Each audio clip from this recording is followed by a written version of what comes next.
I'm not great at drums.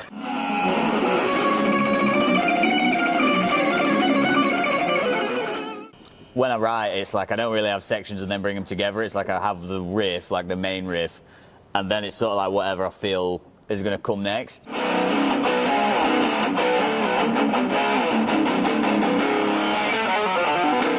What is up, guys? Matthew Scott here at Academy Brixton, and today I'm with the shredder from Steel City, Josh of Malevolence, and they make the finest metal from Sheffield.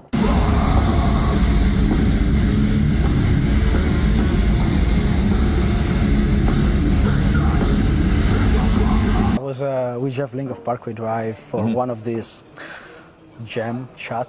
Yeah, I've watched it. I don't know how you want to call it, but for now I'm using the name Between Riffs. Okay. Maybe by the end of the day we will use Between Pinch Harmonics or Yeah. something like that. Yeah. I don't know. But anyway, we're there chilling. It's between sound checks and stuff. At some point he goes, "What riffs have you been enjoying lately?" And I just go like... yeah. And his face goes like from this to this. Good lad. So obviously he knows the band, he knows Malevolence. Yeah, yeah, that's cool. Even if, because he's so busy with Parkway Drive, he doesn't have much time to like learn other people's songs and stuff like that. And listening to other bands. Actually, what are you listening at the moment? What am I listening to? Oh, that's always the hardest question. Because honestly, sometimes when I'm on tour, like I don't really listen to much music just because, well, one thing I do always do is listen to the other bands that are on the tour. Because obviously, this tour especially, I'm a big fan of all the bands, so it's actually really good. Like, and everyone's just put out a new record, so there's loads of new stuff to listen to. So obviously, Psycho Frame, Dying Wish, Speed, all of those records I've been listening to quite a lot actually. But other than that, what have I even got on at the minute? It's like just like instrumental stuff, really. You know what I mean? A lot of Steve Vai actually. I kind of. Into like Alien Love Secrets and stuff like that at the minute. Right. Do you know what I mean? I don't know, just like I'm kind of into the whole instrumental thing at the minute. It's for the guitar. I just got my very first 7-strings guitar. Big shout out to Spyra for that, actually. Oh, nice. So I was looking at, Lorna Shore and Spirit Box and stuff. It's funny, after 2 hours practicing with the 7 strings, then you grab a 6 strings It just again. feels tiny it feels again. like you have a fucking ukulele with you. Yeah. This is a very good way to finish the tour, actually. It's a very good venue, man. Yeah, honestly, it's sort of like a fever dream. You know what I mean? Yeah. It's like I never thought that the band I've been in since I was 14 would be headlining in here and sell, thousands of tickets. It's kind of really weird, really weird feeling. You know what I mean? Like, quite happily support other bands in here. You know what I mean? Who I think are like big metal bands and stuff, but never thought it'd be actually headlining. What was like the loudest city of this tour so far? Definitely Manchester so far. You know what I mean? We played there last night at Victoria Warehouse, and that was sold out, and it was absolutely ridiculous, to be honest. So, is it safe to say that this is the biggest? Yeah, I think this show? definitely this will be the biggest Malevolence show. Yeah, so it just keeps getting bigger and bigger. Every time I see you guys, the venue is bigger. So yeah, hopefully it keeps going that way. It's just. We just keep pushing it and the same way as we always have done, trying to make music that we like to listen to, and hopefully other people like to listen to it as well. Riff by riff. Yeah, exactly, mate. Riff by riff. And I guess it feels great to play the new stuff live. 100%. Yeah. What's like your favorite song from the new record to play? My favorite song to play at the minute, I'd say Counterfeit's pretty fun. It's good for like crowd interaction just because it's super, yeah.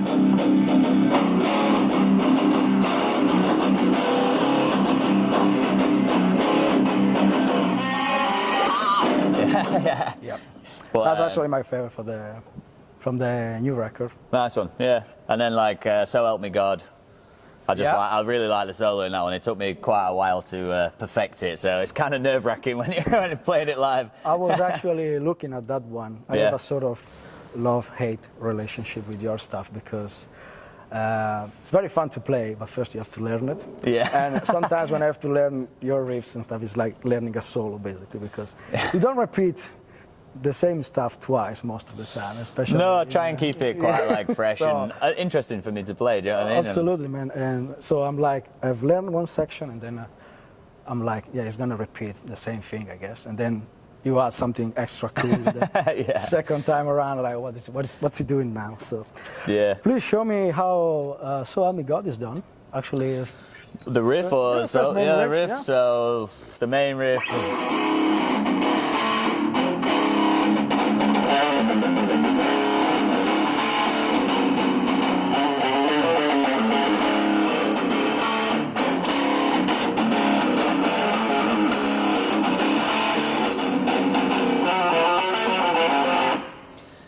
Yeah, so that's how it's done. yeah, that's the riff basically. So a lot of the time, like I know you're saying, it seems like I don't repeat anything, but for me, I feel like I do. But it's kind of like in a structured way. So that riff, for example,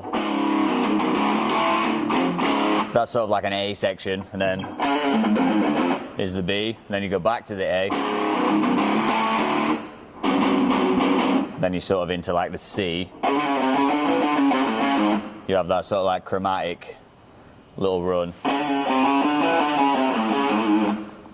and then back. So that's pretty much your anchor. Yeah. Where you go, So every like always repeats back to that, and then it sort of deviates.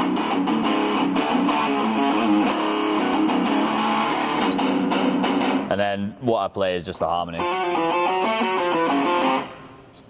And what about the verse? Verse is Faster. fairly simple.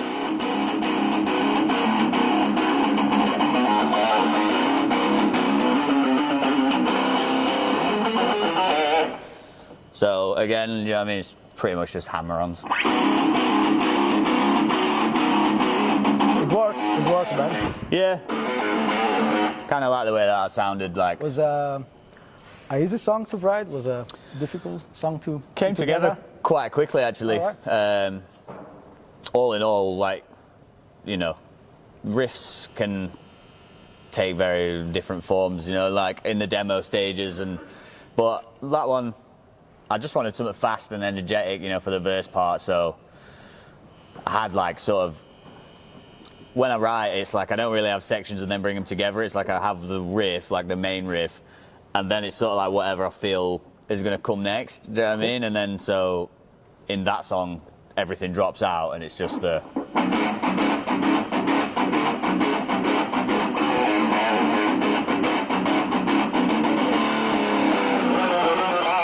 And then it kicks in. When you know how. Yeah, that's it. But yeah, that kicks in, and then it's just, you know, a fuller version of that. So you just add in the palm mute in.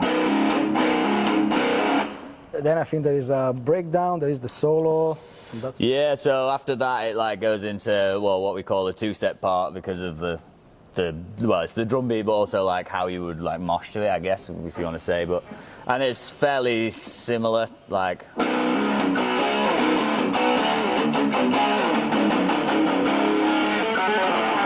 Oh. Can't even play it.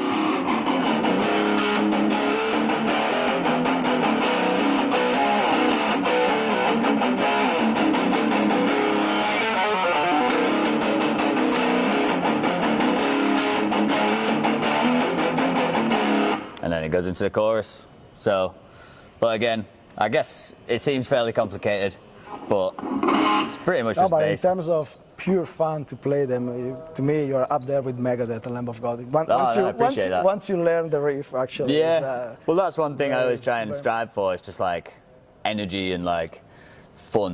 You know what I mean? I just want it to be Exactly. fun to play and like for the crowd to react. You know, with tempo changes and things like that, it's like it's very effective. So, coming from like a sort of like hardcore background, hardcore is like always changing. You know, the tempo and the feeling that they're putting across. So, I think that's like an element that we've always tried to keep, even though I suppose you know, whatever you want to call it, is metal, hardcore, crossover, whatever it is. Do you know what I mean? The basis of it all is still there. So. When did you came up with the idea to record a new record in LA? If you can tell me a bit about those weeks and months honestly, in LA recording. Yeah, we wanted to try something different with the record, just to see, you know, if it would bring us any other creative ideas, really, because, you know, sometimes demoing and like writing and especially recording as well can be quite tedious, and you know, kind of annoying and frustrating, you know, if like the part you can't play it or like you not quite got the sound right or whatever it is.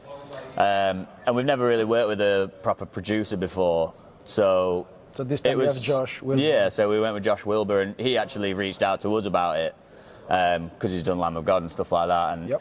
And so we thought, well, if he's sort of invested in the project and like he's actually up for doing it, then why wouldn't we try it out, you know?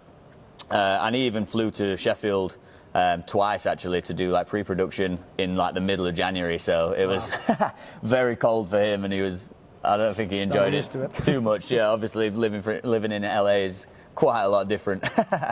But he brought loads of ideas to the table, and like it was actually a really good medium in the room for all of us lot, because you know, you get to a point sometimes when you've been friends for so long, it's like very easy to dismiss ideas, or you know, like everyone's like laughing and joking and stuff like that, you know, and sometimes that just distracts from the workflow, whereas having someone else in the room that was like a bit of a mediator between ideas, someone would say something and, you know, maybe if he wasn't there, it might have gone under the radar a little bit, but he was like, oh no, that could actually work, like just another point of view. Yeah, and he's like so good on Pro Tools and stuff like that. He's like, you know, you can have the idea laid out in 2 seconds. So it's like, and you can listen to it and see, and everyone's like, oh, actually, that sounds really good.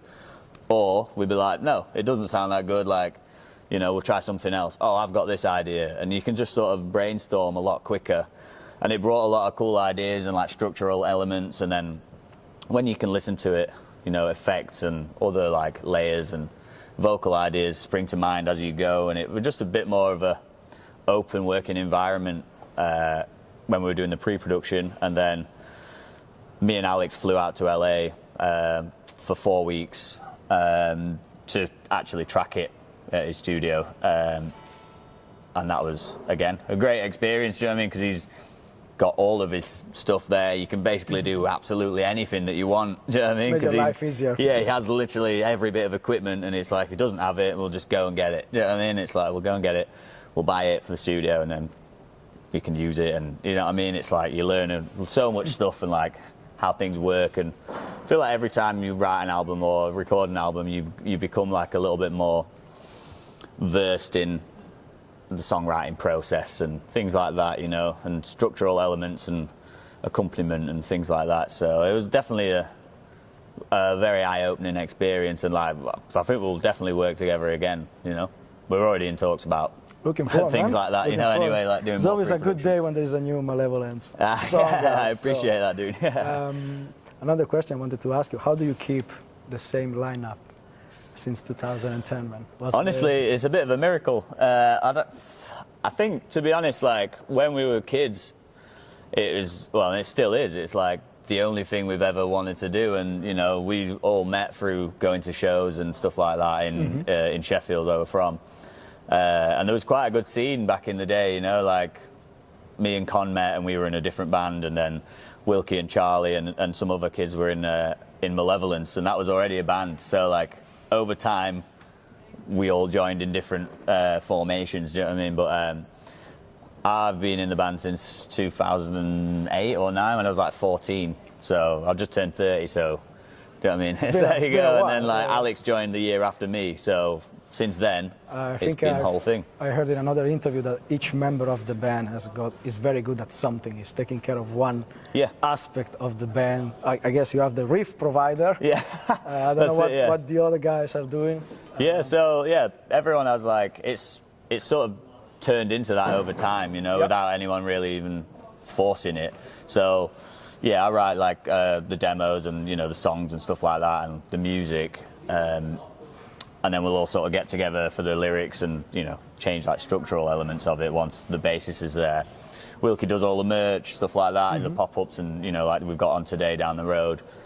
Charlie does a lot of the business side of it. He handles like the money and like, you know, paying the taxes and stuff like that for the business. And then admin. Yeah, all the admin stuff. He loves an admin suite. Yeah. Yeah, Alex does all the videos, the vlogs, and like social media stuff, like when gets involved with the advancing with the TMs and stuff like that.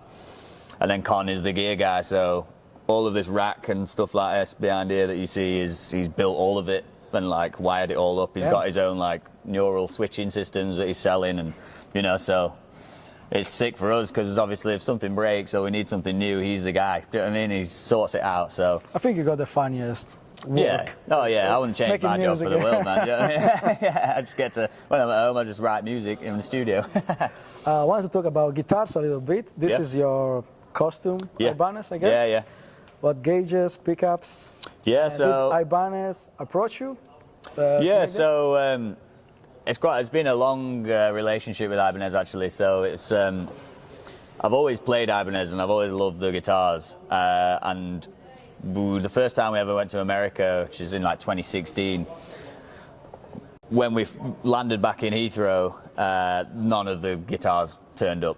So, and we had another tour that was started in Europe like 4 days afterwards. So I was like, all right, well, I have no guitars to take. Do you know what I mean? Luckily, one of my friends who was in another band, he played for Ibanez at the time. And I was like, do you have any contacts like for people? And he was like, yeah. And honestly, they just sent me a guitar without having any communication. I was like, I play your instruments or whatever. And, you know, he introduced me to the rep. And yeah, the guitar just turned up and they never asked for it back or anything like that. And then obviously I kept in contact and I was like, oh yeah, this is it. And then the UK side of it sort of picked up that we were playing them and gave us like an endorsement. And then, yeah, one of our good friends, Fen, who does Laney as well, he was doing Ibanez at the time. And he was in the meetings and they have like a meeting worldwide where all the people from the company meet up somewhere and they discuss like who the players are in their regions or whatever and why they should, you know, offer them a custom instrument and stuff. And Fen was backing me. Do you know what I mean? He was like, you should support him. Do you know what I mean? So then they decided to, and it was went down a treat actually. There was loads of stuff about it online, just like the look of it, I suppose. You know, because I guess not too common, but I think I heard it's inspired by your very first guitar. Yeah, that's it. Yeah, so this is like my Squire Stratocaster. Was that your very first guitar? You still have it? Yeah, I still got it. Yeah. So it's like a, you know, 150 pound guitar or whatever off from the local music shop, and yeah, it was sunburst Squire Stratocaster with the white scratch plate, and I just thought like my dad bought it me or whatever. So I think it was just a nice like moment. You know, I've got my like first custom guitar from the brand that I've always loved and wanted to play and looked up to. So I thought it's like a homage to my former self and like something cool for my parents and, you know, who bought me my first guitar, and it's just like, I guess a bit of a thank you. I mean, just just to give a nod and like recognise that I do care. Do you know what I mean? Yeah.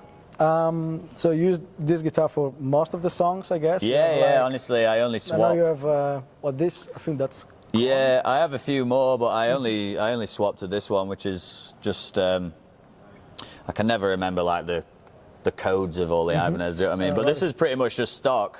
I just got hooked up with the MG actually, so all the pickups are the same in all my guitars now. But these are the Jim Root Damonum sets, so they are coming out in white pretty soon. Actually, they're not actually released yet. So, but it's the same pickups in both of these, just to get a consistent sound, really.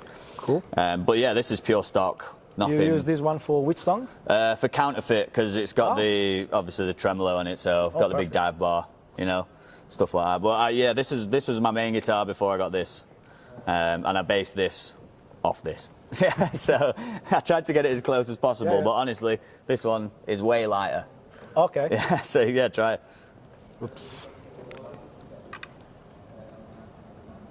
It is. Yeah. It is. And apparently it's all the same spec, but so it must just be the Floyd. I don't know. You know what I mean? But you can definitely tell when you're playing. How different is your setup when you're on stage compared to when you're in studio recording? There's any major difference?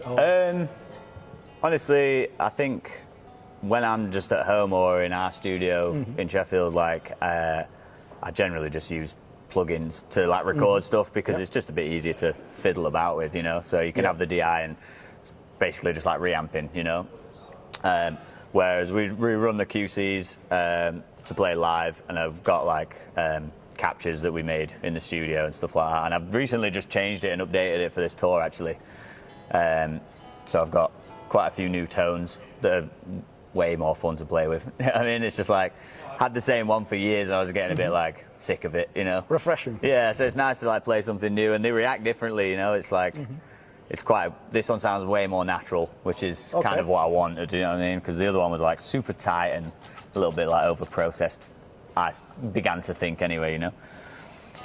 But yeah, and then in the studio I just use plugins, so pretty much just like any of the neural ones, you know. Just like the Gojira one's my go-to, just because it sounds so good out of the box, you know. Tweak it a little bit. I recently just did some presets on the Misha Mansour one, and that one's actually really good. Some crazy pedals on that, so it's cool for like effects and stuff. But yeah, I've got like a lead and a rhythm tone on there that you can use, you know, in the drop-down menu if you get that. So, but yeah, we just using the neural stuff and then through the Laney cabs live. What's like the very first Malevolence riff you wrote? The very first one. Very first one. Oh my god. Maybe. How does it even go?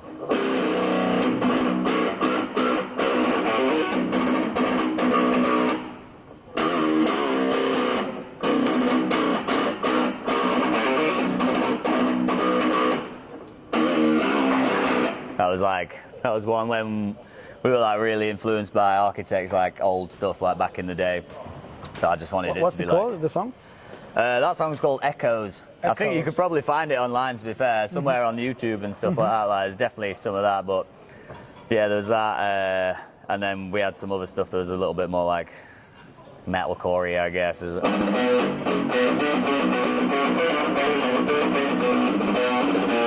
You know, things like that, like way more At the Gates influences. At the Gates, yeah, man. Yeah. What would you say is a good, like, 3 levels Malevolence riffs, like easy, medium, very hard? Okay, sick. I guess from the easy one. Yeah, the easy one. I guess like the Trenches chorus.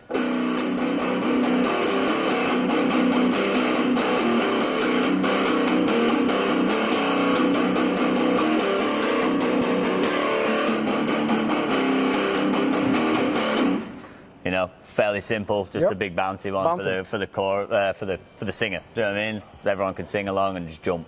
You know, that was what that one's for. But yeah, super easy. Classic 0, 1, 3, 4. There you go. You know, if it ain't broke, sort of thing. And then a medium one. I guess, what could I play? Trying to think of like new ones. What song shall I play? There's tons of them. Too many. So Help Me God is. So Help Me God's like in the middle somewhere, I guess. Yeah. The intro.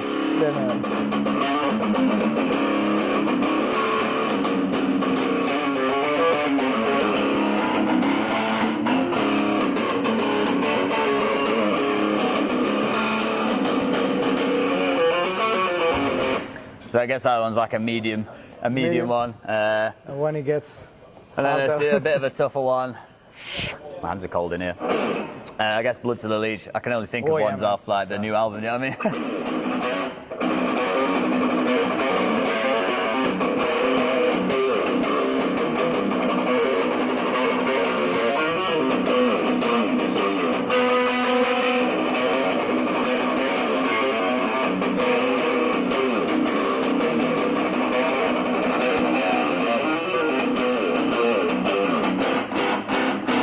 Like I said, it's like a solo.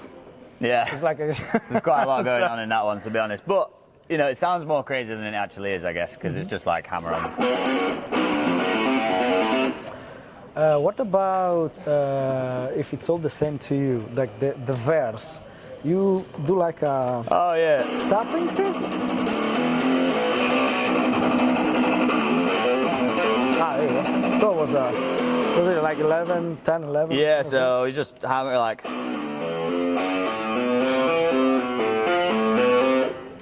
Yeah. Gonna practice at home. Yeah. Obviously, when I wrote that, I was like, that one's going to be tough live.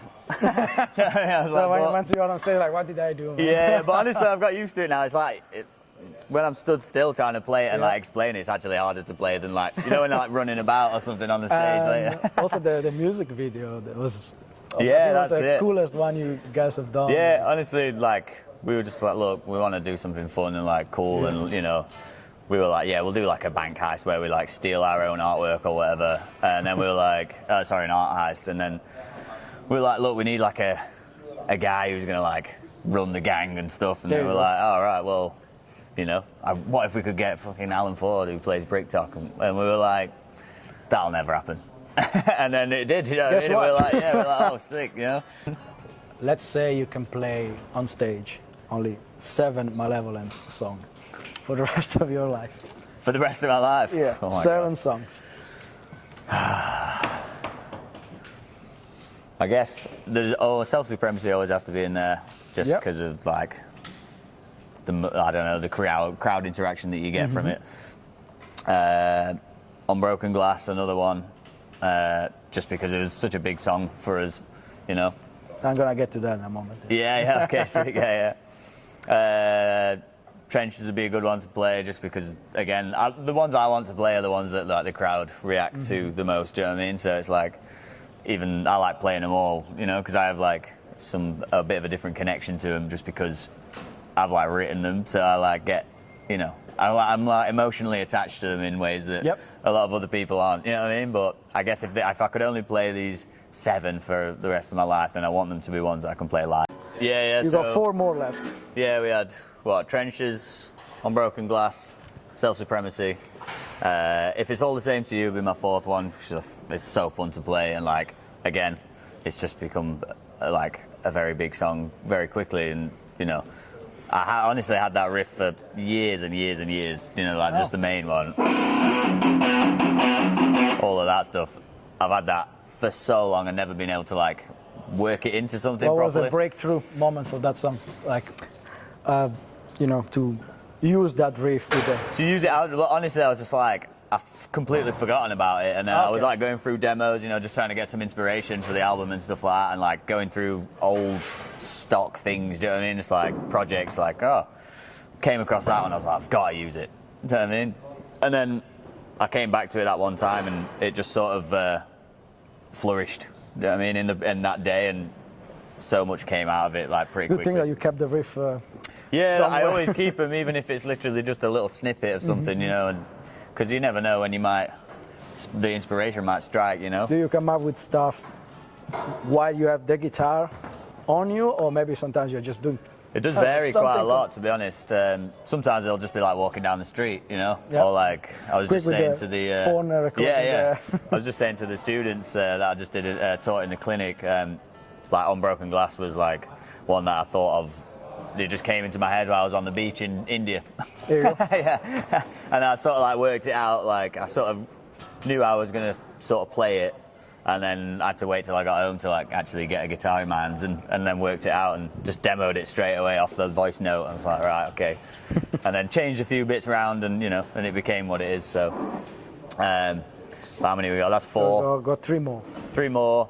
Higher Place definitely, because it was like quite a emotional song for me, because I wrote the music for it for my granddad when he died, so it was played at his funeral.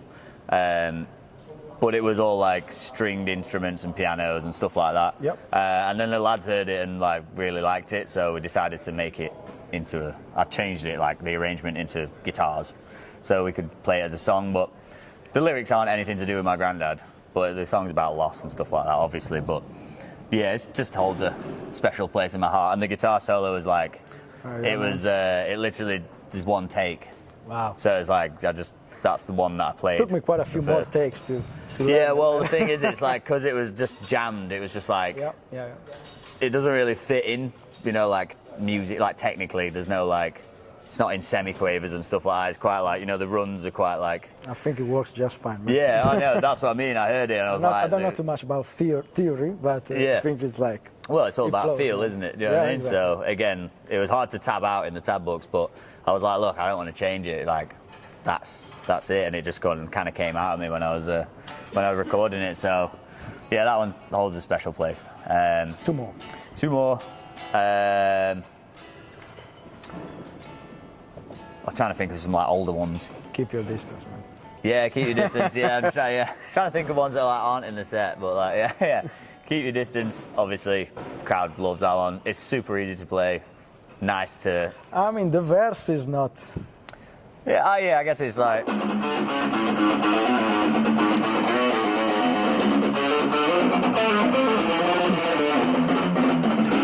Lots of stuff going on there, man. Yeah. I guess yeah. I'm just so used to playing it. Yeah. Okay.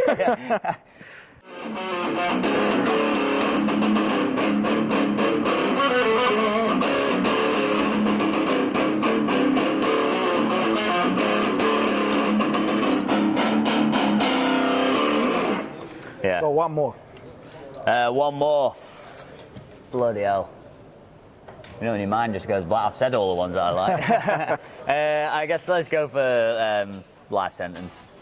Ooh, that's a good one. I like that one a lot. Was between that one and what's the other one? Still Water. Still Waters, yeah. I also really like Still Waters, but I feel like Life Sentence is, I don't know, I just like the way it starts. You know, when we play it live, it's just like very effective because of the dynamics and stuff like that, and there's a big heavy breakdown in it. It's gonna get harder, man. Next time I ask you this question, you're gonna have probably more songs to choose. Yeah, exactly, that's it, man, yeah, that's it. But no, yeah, I really like that one, it was cool. Anyway, this was so much fun. Yeah. But. This was so much fun, man. Thank you. No, yeah, of course. I'm gonna finish with another Malevolence classic. I'm gonna try to play the riff, and I guess you know the solo that goes on top.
Yeah, there you go.